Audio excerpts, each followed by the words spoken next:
Bonjour le Figaro, je m'appelle Louis Ouette. Bienvenue sur la Truffière de Sémant. Je vous emmène, on va à la chasse aux truffes. On est dans le cœur de Chinon. On a ici 16 parcelles qu'on a divisées en une quarantaine de sous-secteurs. Donc pour trouver des truffes, on prend un chien qui a été dressé pour. On se présente devant la truffière avec le chien. On met le chien en condition. D'ailleurs là, je vais le détendre un petit peu avec sa babale. Cette relation, elle est très importante. Il faut que le caveur ait confiance en lui, que le chien ait confiance en lui. Et si jamais le chien faillit, il faut que moi je puisse lui redonner cet instinct de confiance. Cherche. Ok. Voilà, elle a trouvé une truffe. Voilà, donc ça, tu vois, c'est là où elle vient de gratter. À cet arbre-là, elle a trouvé une truffe. Donc là, le boulot, maintenant, ça va être de sortir la truffe.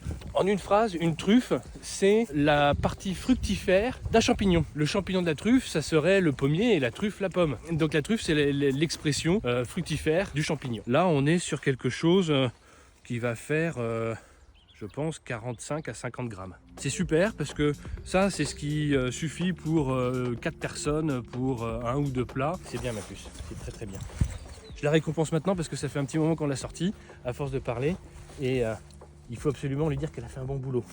Donc là, on est sur les premiers jours, c'est le 3e jour de cavage. On est en tout début de saison, les truffes ne sont pas forcément encore entièrement mûres. L'idée, c'est de pouvoir aborder les fêtes de fin d'année avec des truffes qui soient puissantes, aromatiques et qu'on ait tout ce qu'il faut pour les besoins des fêtes de fin d'année qui sont immenses. Tout le monde en veut, prête et mûre. Donc là, c'est notre challenge. Donc là, on entre dans le labo. Le labo, c'est la partie post-production. C'est là qu'on arrive avec la récolte. Donc là, le process, c'est d'arriver avec nos truffes en brut. On va faire une première pesée en brut. C'est que ces truffes, je les mets dans la machine ici à laver les truffes. Voilà, donc ça c'est un autre lot. Ça sort comme ça une fois que c'est propre.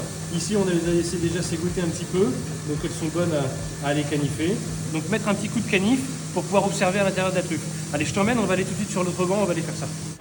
Voilà, donc canifage, l'objectif ici, ça va être d'attester la qualité et d'aller trier notre lot. On va le trier en différentes qualités, extra, première et deuxième catégorie. Et donc ici, tu peux observer que le noir est franchement noir et le veinage blanc, il est assez pressant et contrasté. Donc ça, c'est une truffe qui, par sa forme qui n'est pas parfaite, ne va aller qu'en catégorie 1.